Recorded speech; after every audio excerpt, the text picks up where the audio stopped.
afternoon, everybody. That was amazing. Round of applause. That was awesome. Hi, my name is Diana. I know Steve just introduced me, so I'm not going to go into a big spiel about who I am or why I'm here. But we're going to be talking today about well-being, and we're really excited. We've got an amazing panel here to talk to you. And backstage, one of them was like, "Oh, I feel like Taylor Swift." So we're all feeling really good right now. Okay, so we're gonna just start with a brief introduction and then share a little bit about how you personally sustain your own well-being, especially when life gets heavy. Sure. Hi, everybody. Andy France with Burn Along. Pleasure to be here. And really what I focus on with the well-being aspect is making sure, and like we did a challenge, and actually one of the challenges at work was mindfulness, like something I'm a little ADHD. You'll probably figure that out. And it was really hard for me to practice that. And so something I've really tried to do in my day to day is practice it. And so just taking that time before a call, before a next meeting, and then just making sure to spend time with my kids. They're 5 and 1. They're not going to be young forever, and I travel a lot, so definitely important. Thank you. I'm Melinda Mansfield, and definitely wellness, in the company that I'm at, financial, physical, and mental wellness are what we preach. So for myself, I make sure, when work gets heavy, that I'm taking the time to take a walk, to prioritize what's important, and to finish the tasks that are most important, and not get too caught up in everything that's coming at you at once. That's what I do. Nice. Hi, good afternoon. I'm Betsy Kippenhan. I lead the talent acquisition organization for Comcast. So I've been there 12 years. Prior to that was here, I am still here in Seattle, but was here locally leading the HR team. And then prior to that was in Denver with the organization. And so I think for me, wellness really took a front seat when I moved from Denver to Seattle. It was about 5 years ago. And things have been going, I think, pretty well in my career. But between my husband and I, we had 2 young kids. And I think that the part of me that was let go in all of that was actually my own well-being. So when we had the transition to move here, for me, it was incredibly important that I not only use that as a career transition, but also a personal transition too. So I landed here, I think it was like July 19th, 2018. And before I even checked into our temporary housing, I went to the gym in our neighborhood and joined. So it was really about creating new routines, and proud to say for the past 5 years, I have continued to add to those routines, whether it's listening to a new audiobook or whether we're juicing every Sunday. But I have found that to be, for me, just the most important thing, and far more important than even my career. So that has been something that has been really impactful for me. Thanks, Betsy. Thanks. Mohammed Umar. I lead our talent and culture team at REI. Wellness. So this is an interesting one for me. So I'm going to do a quick, and I know I'm not going to go off script too much, but I'm just going to do a quick.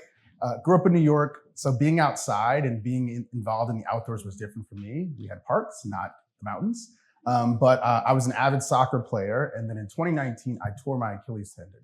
Yes, it's as bad as everyone says it is, right? So I had to go from actively playing soccer to the glamorous life of walking every day, right? So it was a big transition for me, but I still do it and I build it into my time. So walking is now my thing.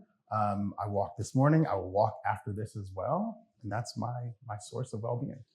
Awesome. Thank you guys for sharing. Quick show of hands. Anybody in here a parent or a caregiver? Okay, so you guys get it, right? You all know what it's like to have to try to find that balance, and hopefully we'll be able to give you some of those tips and answers today. Mohammed, we're gonna start back with you. Should a culture of well-being be mandated sort of from the top down? And if so, how can leaders set the tone? Yeah, this is a good one because I think mandated is a tough word, especially in the last couple of years, right? I think it should be modeled, right? So when I think about modeling from a leader perspective, like a leader's role is to guide their teams, both personally, professionally, but how do we start to talk about well-being on a regular basis so that it is something that a leader models and it sets the expectations? So we talk about at REI, we actually have a value that focuses on the harmony between work-life balance. And it actually comes up in our interview questions when we interview people. And that is also brought into a leader's onboarding and a leader's development as well. So leaders are not only expected to talk about well-being, but it's going to be how they get promoted. It's going to be how they build their careers as well. So again, like, how do you build that modeling on a regular basis and be really explicit on showing what that means? So I have a leader that I know who puts everything that she does on a regular basis to focus on well-being onto her calendar publicly. And this is like, I'm going to take a walk for 3 minutes. I'm like, great, I'm all about walking, right? I'm going to walk my dog for 5 minutes, right? She does that intentionally to make sure that she sets the tone in her team that it's okay to focus on yourself. It's okay to start to model some of that behavior. Betsy, do you have anything to add? I love that. First of all, if I could figure out how to get paid to walk, I would. So it is an Olympic sport. Let's just put that out there. All right. I think I love what you said, because when I, heard that word mandate too, I'm not sure mandating anything really works. I think it is really about sponsorship, and it's about, championing it. And so I think it really starts at the top, because if you think about what is part of well-being are the benefits that you are offering, to employees. And those benefits can be incredibly expensive.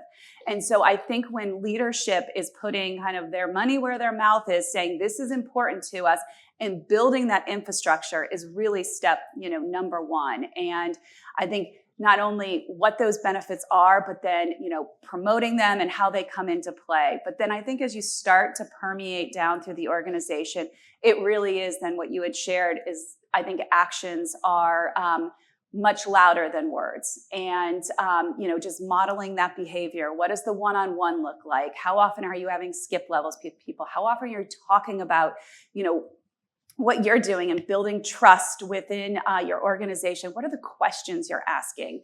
Are you going in and saying, hey, how's your day? Or, hey, share with me something really great that happened to you this week. And so I really do think that, you have an opportunity to model well-being and capture the hearts and minds of employees with every interaction. Yeah, and I do think it as well, as far as modeling the way, it's how do you show up from the top down? Are you sending out emails on the weekends or late at night, but you don't expect people to respond to them? It sends a message of, overwork and not taking care of your own work-life balance. So I think putting things on the calendar that everyone can see where you're prioritizing yourself gives them that permission to do it as well, and just in every way that you show up. And I think sharing those authentic stories of as a leader, Burn Along is a corporate well-being platform. So we do this every day. And what we found is just that, leaders really do, they need to share those authentic stories, but also the struggles. I think it's super important for them to do that, because when you hear that, people resonate and they feel comfortable speaking up.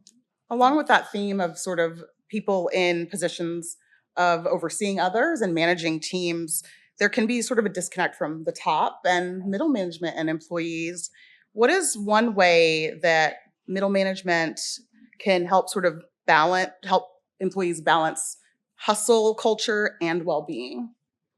Andy, we'll start with you. Yeah. So I spent some time with Laszlo Bock. You guys familiar with him, former CHRO of Google, and the middle managers was a big part of it. He always used to say that they bridge the strategy to the execution. And I always found that really profound, because I feel like they have such an important role, but so many of them are burned out, and they need the resources. They need somebody to talk to, and a lot of times they just don't feel comfortable sharing. Melinda? Yeah, and I just think remembering from middle management up that the health of your employees affects your bottom line. So for middle managers, just giving them the empowerment to change workloads, to make decisions, not just be there to take the brunt of what's happening from frontline employees, but really to make the changes, will show everyone that they're all in together. We have got to train them. The expectation of a leader 5 years ago and the expectation of a leader today is absolutely different. We are asking them to do things that, 10, 15 years ago was never asked of a leader to do. The conversations we're asking them to have, and they they need help and they need training. And I think that is where HR plays such a critical role in the development of these leaders. So, if we're asking them to go in and have these conversations, what are the guides that we're giving them? What are the role players? What are the opportunities that we're giving them to be nervous about the conversations that we're asking them to have? I think even just the organization that I'm in, we have a lot of frontline leaders. These are individuals that have been working with some of the same people for 30 years. And now all of a sudden they're having a conversation that they've never been asked to have before. And so I think there's definitely grace that we need to give with these middle managers, but there's also a lot of training. And we can't just ask them to do something without giving them the tools and the how. If I could just tag on, employees are expecting different things, right? The psychology of work has changed so much in the past 5 years that we weren't talking about things like mindfulness and wellness some time ago. Employees are coming in expecting things. So they're expecting their leaders to be able to show up that way. So the training is important as well, because they will leave. And we see that happening a lot more these days. Yeah. And as we stay on the theme of sort of vulnerability, like Andy mentioned, and people being uncomfortable, like Betsy mentioned, mental health is a really big thing. It's a really big conversation happening. And there can be a stigma behind it. And that means sometimes people feel shame and don't want to talk about it, don't want to bring it to their managers, or people in positions of power are feeling that and don't feel like they can talk about it. And that can sometimes make things worse. So what can companies do to encourage workers to speak up? Melinda, we'll start with you. Yeah, I mean, there's been vast improvements in discussing, mental challenges, and the stigma is lessened to where it was 10, 20 years ago. But it's still something that people might not tell the people closest to them, much less go to their work, go to their manager, and let them know that they're struggling. They don't want to be seen as perhaps unfit for roles or not able to take on new challenges because they've had that. So it really is, and again, a top down to the frontline managers of open conversations, talking about it, showing vulnerability from the highest level, that everyone has these challenges, and normalizing it. As much as we've done a lot of work on that, there's still a long way to go. Yeah. Betsy? I think 100% agree with you. We've got to put it at the forefront of everything that we do. About 3 years ago, we were having this conversation every day. And I think now, the world has kind of moved on a little bit. And that is where we will start to, lose the traction that, we've built if we don't continue to have the conversation, if we aren't highlighting the benefits that exist, the proactive benefits, most importantly. If we think about what is it that people can do to prevent things from happening or escalating. I think, as you think about, talking in staff meetings, what are the questions that we're asking? We have a thing that we do where in every staff meeting, we call it a check-in question, where we first, do something that is outside of work just to give people a chance to breathe, maybe share something. Sometimes they can be, fun. Other times they can be a little bit more serious. And obviously people have the choice to share what they want and how much they want, but giving people a chance to show that it's important, that there is a human side to this. I had a great consultant years ago tell me that as a leader, your work has changed. Your work is the conversation, and the conversation is the work. So, we're not out there producing anything anymore. We're not out there building things. Your job is to have conversations with people, understand what's going on, remove roadblocks. And so that was really profound for me to think about, how I even shift, my mindset around the engagements I have with my team. Mohammed? I like the idea about the check-in questions. One of the things I've noticed, and I'd love to see a show of hands, if you've done those check-in questions 3 years ago versus more recently, how have those changed? Have they changed a lot from then to now? I think the probably answer is yes. I remember when we used to first ask those questions and people would give a very canned response. And now I feel like they're being more honest, right? So you give your one word, how are you doing? I'm uneasy, I'm anxious, I'm tired. It was a time ago that wasn't the case. It was I'm fine, right? And we knew that they were not all fine. So I think you make a really good point. That is changing. But again, if we lose the traction of this right now, we'll go back to a place that we don't want to be as an organization. Yeah. I was just going to say, it's an opportunity for leadership to reframe it, right? To build that person up. I think that's vital because vulnerability is not a weakness. Right. That's an opportunity. So as a radio host, I get a chance to talk to lots of cool people. And one of the people I got to sit in on a meeting with was the team of It's Been a Minute with Sam Sanders back in the day when he was hosting. Anybody familiar with that show? Oh, boo. Boo, boo. Okay, if you are not familiar with It's Been a Minute or Sam Sanders, you should check him out. He left NPR. It's a different host now, Brittany Luce. It's amazing, but it's a really fun show. I see you, the ones who listened. Okay. So one of the things that they did in that show, in one of their check-in meetings, which I'd never seen before, ever, they start the very first meeting with what's something that you watched over the weekend that was like really exciting. So then they're sharing like, oh, I watched this crazy movie about this, or I saw this commercial. Like it could be anything, but it had to be something you watched. So then you're not just getting the, I don't know, it's not too broad. And it's a show about pop culture. So it was very relevant to what they were talking about. So it was a chance for them to connect, also sort of like boo the other people like, oh, you watched that? And it was just a really great way to start the show. So I love that check-in mentality and that idea. Does anybody in here do check-in meetings? Okay, so more of you should do that. That's a takeaway. Okay. One last point. Oh yeah, please. One last point on that is I had a great leader that I loved. Anytime I hear somebody ask a really great question, I write it down. Yeah. So I have a cheat sheet of like really like profound questions that I've heard. Well, what he would do is he would ask a question, but he would make you either give a grade or a number rating. So it wasn't like, hey, how's your day going? Good. It's, hey, on a scale of 1 to 10 today, how much do you love your job? And then you would have to say a number. And so let's say you said 7. The next question would be, what would make it a 10? And it's just the way that you drive conversations differently. Hey, on a scale of A, B, C, D, E, how would you grade your performance this week? And what I found is by doing that, it forces the conversation to go 2 levels deeper than just a, hey, how's your day going? Yeah. And so I think just like, even as you think about what are the questions we're giving our leaders to ask and helping them drive deeper conversations. I love that. Really good. So sometimes employees' well-being can be threatened suddenly, either by crisis, financial stress, family things, health. And Betsy, we're going to start with you. How can employers set up a structure of mental health first aid? Yeah. Well, I'll just touch upon the mental health part, but I think, what is critical is you have kind of 2 things. First, you have proactive benefits, which are just so critical. And those are the things that, we want every employee to be engaged with, because, those are the things that, we hope will prevent it getting from the point of a crisis. However, then there's the alternative, or what happens during that crisis. And, I think we're at the point right now where I know our benefits for mental health are 24/7. They have to be available, that if an employee has an issue, that they can get help immediately. I think the other thing that I always, share with leaders as they're helping to, talk to an employee that's going through a crisis, is build a team around that employee. So don't just go in alone as as the manager and say, okay, here's what I think you should go do.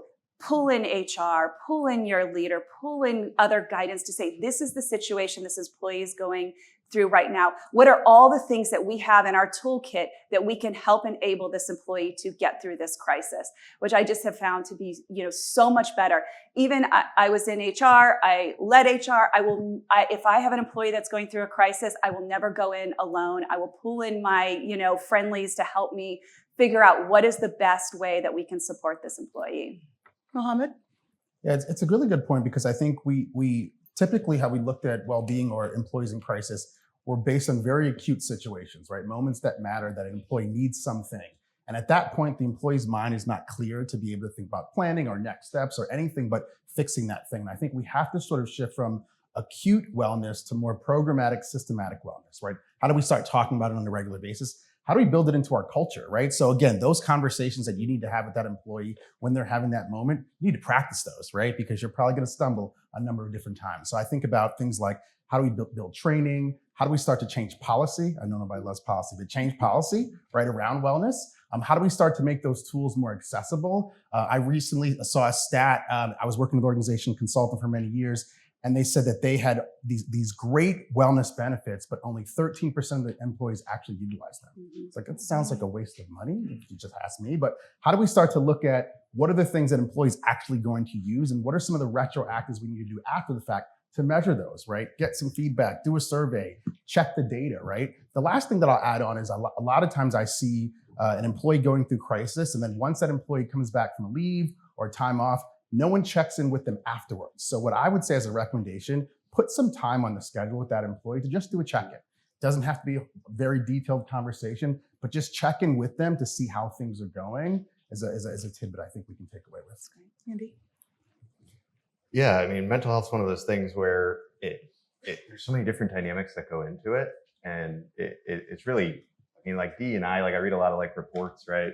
And it's like, is it kind of like the title of this? It's just lip service. It's just something that you're checking the box. Like, what are you actually doing to improve it?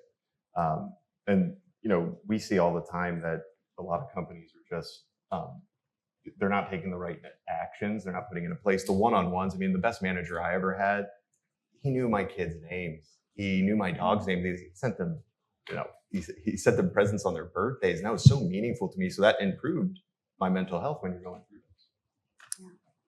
Yeah. And definitely when we're looking at benefit packages, because mental wellness, ties into an emergency with physical wellness, with, financial wellness. It all ties together. So making sure when you look at your benefits packages that you're able to address any of those emergencies, because they all tie together.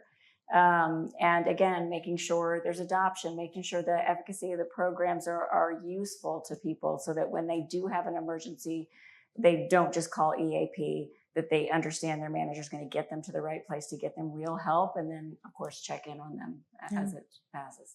Yeah. We're about halfway done. We're going to move from what managers and companies can do to what the employee can do. And we're going to start with Andy. So in addition to, actually, no, I'm so sorry. We're going to start with Mohammed. So while there are many common stressors, every worker has their own sort of well-being experience. So how can employers take an inclusive approach so that employees know how to advocate for themselves when there aren't standard issue benefits? Yeah, I think it's like the term common stressors kind of stresses me out a little bit, because like, how common is it, right? I think that we've had to, and you see sort of like the lines of D&I coming into this, we've had to change how we look at employees across the board. So there's not just one problem, there's not just one solution. So how do we start to upskill ourselves on what these stressors are, when they start to trigger, but also help build programs that address the multitude of things that could happen. We have a program at REI, which is pretty handy. It allows you to sort of navigate the experience you're going through. And it's really a matter of like picking different things and then giving a solution based off of that. It's all case managed as well. So you actually meet a person and talk with someone about some of the stuff that you're going through. So rather than, I think historically, it was kind of like, wait till November to go through your benefits package. And like, you dreaded that date because on the 15th, if you didn't get it in, you'd get stuck with what you got last year, right? But like now it's a little more dynamic. It allows you to do a little more exploration on your own. So yeah. Andy? I love that. Yeah, financial. I mean, everybody, like with their financial wellness, what we find is like they're all at different stages. So you have to have different stages for every aspect of it, because somebody's in debt, somebody's doing really well, they have family, right? So it's everybody, and that's just like well-being in general. Like everybody is at a different stage, and that's why having and not like making sure that it's easy to get to the resources. Companies tell me time and time again, like, but nobody's using it. Like, well, how do they find it? And then they'll walk me through the process of finding it, and it's like, wow, like, that's not a just-in-time type of thing, because that's when they need it, and they need to find it fast. And if they don't have the trust with their manager, they're probably not going to tell anybody, and that mental health is just Yeah, Melinda? I think it's important also to have employee resource groups so that everything isn't a one-size-fits-all. That if you're having an issue that is inclusive to a demographic that you're in, or a certain situation, that you've got groups and mentors and peers that you can go to, as well as the benefits that your employer is giving you. I think the biggest challenge is that it's the awareness around what exists out there today. And So there are, we've tried different creative things.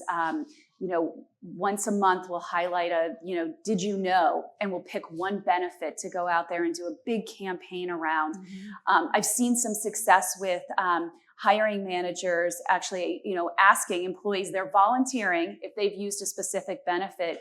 Would they share during a staff meeting what was the benefit they used? Obviously, all voluntary and people, willing to share. But I think that's been successful as well. You just cannot stop talking about it.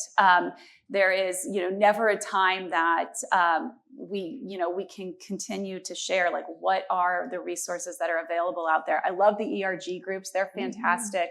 The resource groups are fantastic with helping to lead the way with certain benefits and certain things that exist. And so I don't know. I don't know if we'll ever be able to stop talking about it. That's awesome. To add one more thing, Yeah. I think the other thing is that when a lot of folks, so I went remote, right, a couple of years ago, like a lot of folks, the stressors that you were able to keep away from being in the office, like that changed, right? That was in your room, in your house, in your home office on a regular basis. But it happened to everyone who was working remote, right? So I think being able to call out that every employee, every leader has some of these stressors as well. Start to ask questions on how they address some of those, right? Because again, there's not a one size fits all, and everyone has had to go through the journey of figuring out what works and what doesn't work. I remember the first time I went home, I was at Target. They announced that the office was closed, and all of a sudden, like, our Zoom calls were filled with children and animals and grandkids, right? And I'm like, I don't know what's going on right now, right? And then we started to see, like, over the next couple of weeks, like, the stress level for every single employee started to go up. Folks were taking themselves off camera. They were saying, I got to go do this thing. They were having animals and pets and grandparents sitting on their laps, right? Like, that changed, right? So, like, how do we start to learn from those different experiences? Because again, like, there's not a one size fits all, but this is going to be something that is not going to change. Again, I think about like the mental health crisis that's going on, like it's here, right? Yeah. And it's happening with us, it's happening with our kids, it's going to happen with the future workforce as well. So the better that we can start to address it now, the better the future workforce will be. Did you actually see a grandparent on I Sunday?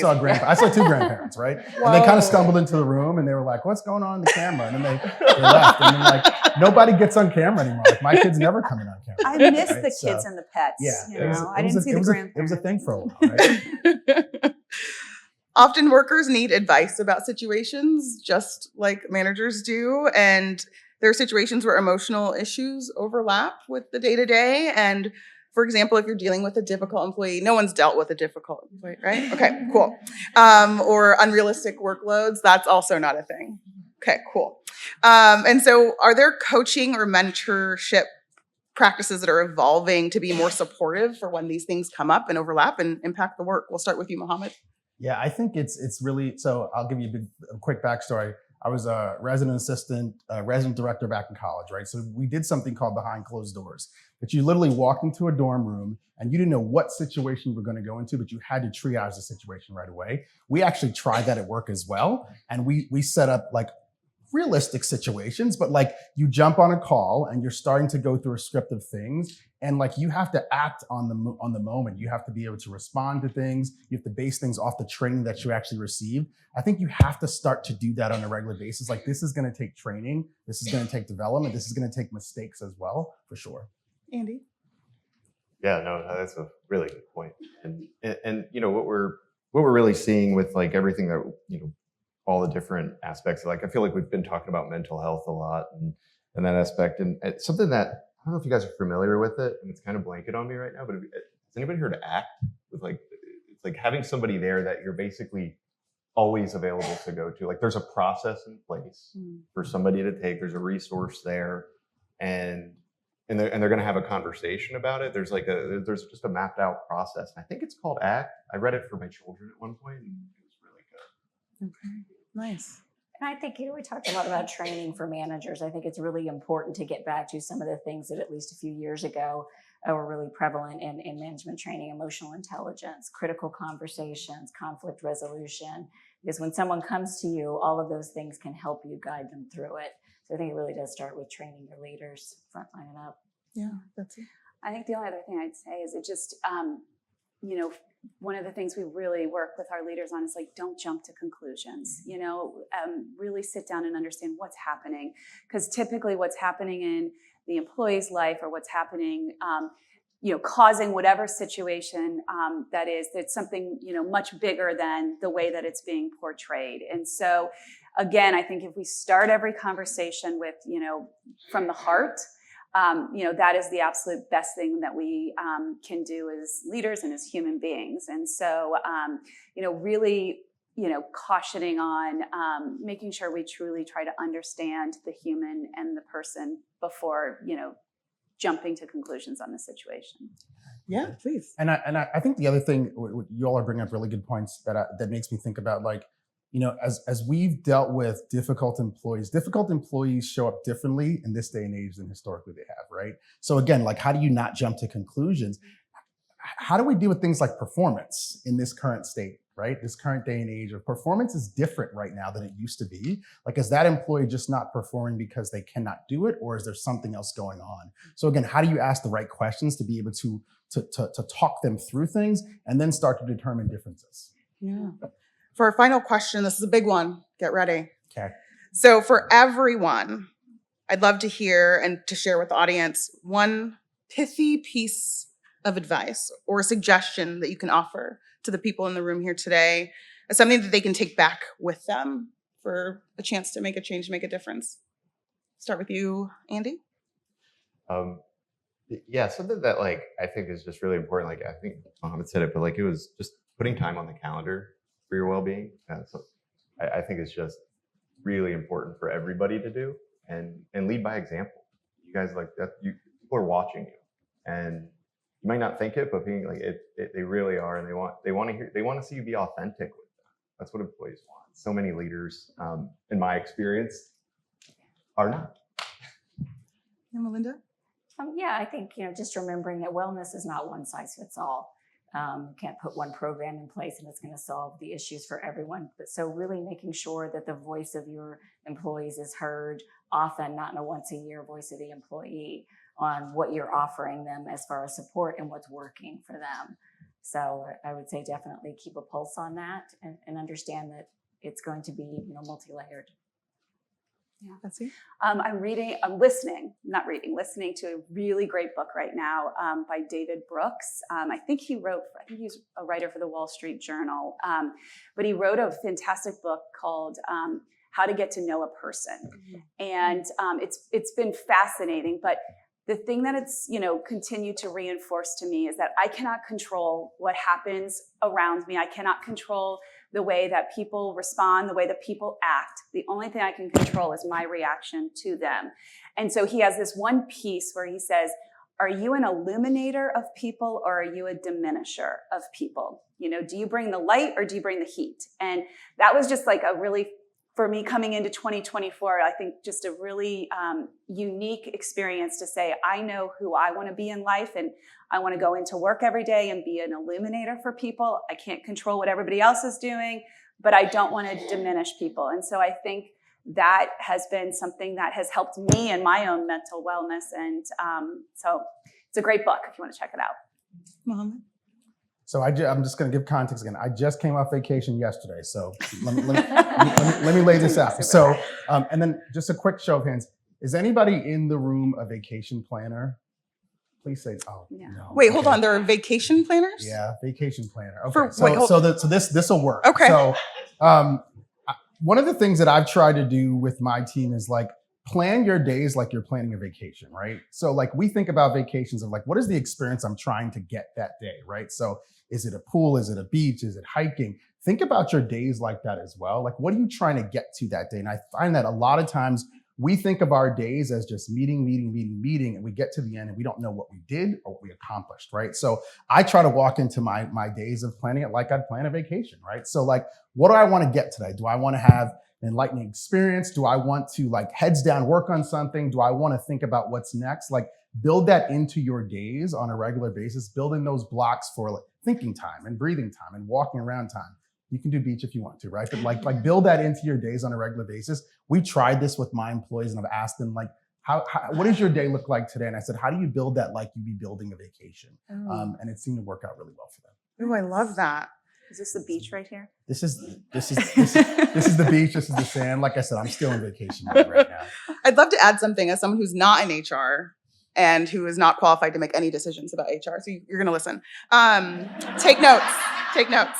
I love the piece about emotional intelligence and training on that. I think that's something, I don't know how many people in this room have gotten training on that, but I think it's something that is lacking in this next generation and the people who are managing them, because there is that ease of judgment. And, you know, there's sort of that saying of less judgment and more curiosity so that you don't judge. So if you're wondering, how do I not judge this person in a moment? Just be curious. Like, what are they going through, right? Because whenever we interact with somebody, they're bringing to us whatever they're dealing with. And sometimes they don't even realize it, right? Some are more aware than others. And so if you can stop and be like, okay, that person is probably just having a really bad day. How can I lighten, right? Or check in or whatever the thing is. And I also think that just giving people a place to talk and having those skip level meetings, all that stuff makes a big difference. We've got 5 more minutes and we weren't going to have time to have questions, but if we could, I'd love to take one question if at all possible. Does anybody have a question? Oh, you guys are so perfect. They have no questions. No? Okay. Go ahead. I'm just curious how, for employees, I feel like there's a balance of when your organization is focused on wellness. I think there's a balance in there of where the organization is often focused on wellness because it helps reduce costs from an insurance perspective, from a health insurance perspective, right? And so there's that, how can an organization be candid that the reason why there is care around your wellness isn't just because it's about your wellness? You know what I mean? Because it's also like a cost of it too. But I don't feel like organizations are often candid about that part of it. Okay. Who wants to take that one first? How about Andy? No? I was like, what? I can start. Okay. We've got 4 minutes. So we want to get you guys out on time. I got 4 minutes, but I'm just going to take one. Okay. I think it's first of all, I'm a big believer in transparency, right? And I think that employees benefit from understanding the why, right? I think our employees are smart enough to know that focusing on that is going to be better for our bottom line, point blank.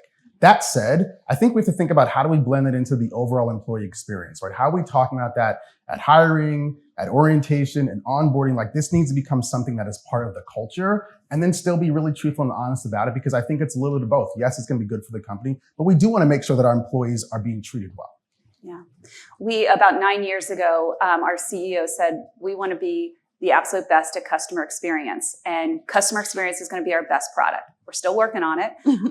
However, you cannot have an incredible customer experience without an incredible employee experience. And so that became kind of that pillar. So whether it's better for the bottom line or whether everything we do now is around that employee experience. And that's really that pillar that we stand upon. So I think similar, it's almost like it's become an afterthought now because we are so focused on that employee experience being the absolute best. We are competitive around retention. We are competitive around, promotions. Like, we want our people to thrive and succeed. And so it's funny, when you asked that question, it almost took me a minute because I don't even think about like that in that way anymore.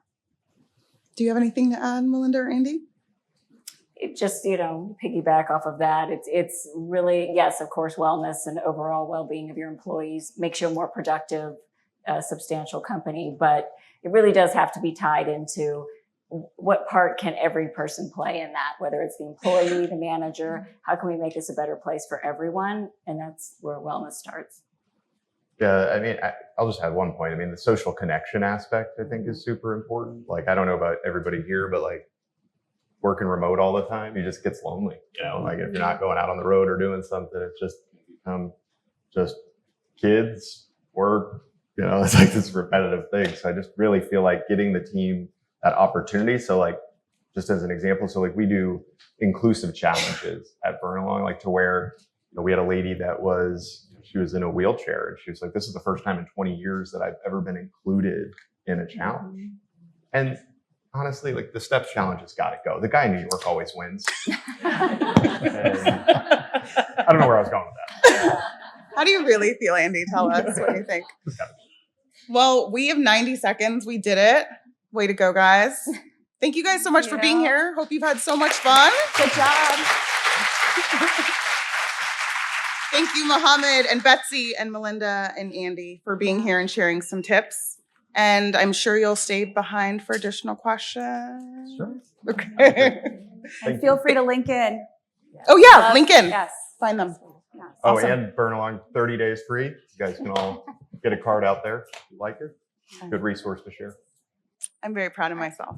Good I kept you job. guys on time. Great job. Thank you guys All for right, coming. thanks. Have a great day.